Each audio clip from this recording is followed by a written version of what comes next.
இந்த மாதிரி முட்டை குழம்பு செஞ்சு கொடுத்து பாருங்கள். நம்மளுக்கு ரைஸு, சப்பாத்தி எல்லாத்துக்குமே அல்டிமேட் காம்பினேஷனாக இருக்கும். குழந்தைங்களும் ரொம்ப விரும்பி சாப்பிடுவாங்க. இது மட்டும் எக்ஸ்ட்ரா வச்சுட்டிங்கன்னா காலையிலேருந்து நைட் வரைக்கும் நம்ம வந்து பொழப்பு ஓட்டிடலாம். அப்படி தான் இருந்துச்சு, செம்ம டேஸ்ட்டாக. பேனில் எண்ணெய் ஊற்றிட்டு இலை போட்டுட்டு அப்புறம் வந்து நல்லா ஒரு 3 பெரிய வெங்காயத்தை குட்டி குட்டியாக சாப் பண்ணியாச்சு. எவ்வளோ ஃபைனாக சாப் பண்ண முடியுமோ பண்ணிக்கோங்க. உங்கள்கிட்ட இந்த மாதிரி சாப்பர் இருந்தால் கூட அதை யூஸ் பண்ணி நீங்கள் நல்ல பொடியாக நறுக்கிக்கோங்க. இப்போ நான் வந்து தக்காளி வந்து அரைச்சி பேஸ்ட்டாக எடுத்திருக்கேன். பெருசாக இருந்துச்சுன்னா 2, சின்னதாக இருந்ததுன்னா 3 தக்காளி எடுத்துக்கோங்க. இதுதான் நம்மளுக்கு மசாலாவே. அதனால் இப்போ வந்து மஞ்சத்தூள், காஷ்மீரி மிளகாத்தூள், மல்லித்தூள், சாம்பார் தூள் இதுதான் போட போகிறேன். உங்கள்கிட்ட சிக்கன் மசாலா வேணும் இல்லை மட்டன் மசாலா வேணும்னாலும் உங்கள் ஃப்ளேவருக்கு ஏற்ற மாதிரி சேர்த்துக்கோங்க. இப்போ கல் உப்பு போட்டுட்டு கொஞ்சோண்டு கரம் மசாலா நான் ஆட் பண்ணியிருக்கேன். அப்போ தான் நம்ம சப்பாத்திக்கு இதுக்கெலாம் அதுக்கும் காம்பினேஷன் இருக்கும். இல்லைனா ரைஸ்க்கு மட்டும் இருக்கிற மாதிரி ஆகிடும்.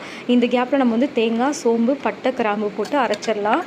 ஐயோ, அதுக்குள்ளே நம்ம வந்து தண்ணி ஊற்றாமல் மூடி வச்சுருக்கோம். அதனால் அடி பிடிச்சிரும். லைட்டாக கிளறி விட்டுட்டு இப்போ நம்ம ஒரு 2 டம்ளர் தண்ணி ஊற்றிக்கலாம். தாராளமாக ஊற்றிட்டு மறுபடியும் மூடி வச்சுக்கோங்க. எண்ணெய் பிரிஞ்சு மேலே வரட்டும். அதுக்குள்ளே நம்ம இதை வந்து நான் இன்றைக்கி அப்படியே தேங்காய் வந்து ஃபில்ட்ரு பண்ணி பாலாக தான் ஊற்ற போகிறேன். அப்படியே ஊற்ற போகிறது கிடையாது. ஸோ அவ்வளோதான், நம்மளுக்கு முடிஞ்சிருச்சு. இப்போ 5 மினிட்ஸ் மட்டும் கொதிக்க விட்டுடலாம். அதுக்கிடையில் நம்ம வந்து பச்சை மிளகா, கருவேப்பிலை, கொத்தமல்லி இந்த மாதிரி விஷயங்கள்லாம் ஆட் பண்ணிவிட்டு மூடி வச்சிடலாம். முட்டை வந்து ஒரு 4 முட்டை எடுத்து நான் வேக வச்சுருக்கேன். நீங்கள் டைம் இருந்துச்சுன்னா நீங்கள் மஞ்சத்தூள், மிளகாத்தூள் இதெல்லாம் போட்டு இந்த முட்டையை வறுத்துட்டு அதுக்கப்புறம் கூட போடலாம். இல்லை என்ன மாதிரி பாருங்கள், தோல் உருக்கி கூட டைம் இல்லாமல் கொதறி வச்சுருக்கேன் இந்த முட்டையை. அந்த மாதிரி ஆளுங்களா நீங்கள்? அப்போ நீங்கள் அப்படியே சேர்த்துருங்க. ஏன் சொல்கிறேன்னா, ஸ்கூலுக்கு போகிற அவசரம், காலேஜ் போகிற அவசரம், அந்த மாதிரி ஆளுங்களை சொல்ல வரேன். மற்றபடி தப்பாக நினச்சிக்காதீங்க என்னைய. நானும் நைட் ஷிஃப்ட் முடிச்சுட்டு எப்படா சமைச்சிட்டு போய் படுப்போன்னு தான் இருக்கும். அப்புறம் நான் எந்திரிச்சு தான் சாப்பிடுவேன். அவ்வளோதான். லாஸ்ட்டாக வந்துட்டு கொஞ்சம் பெப்பர் ஆட் பண்ணிவிட்டு நம்ம இறக்கிடலாம்.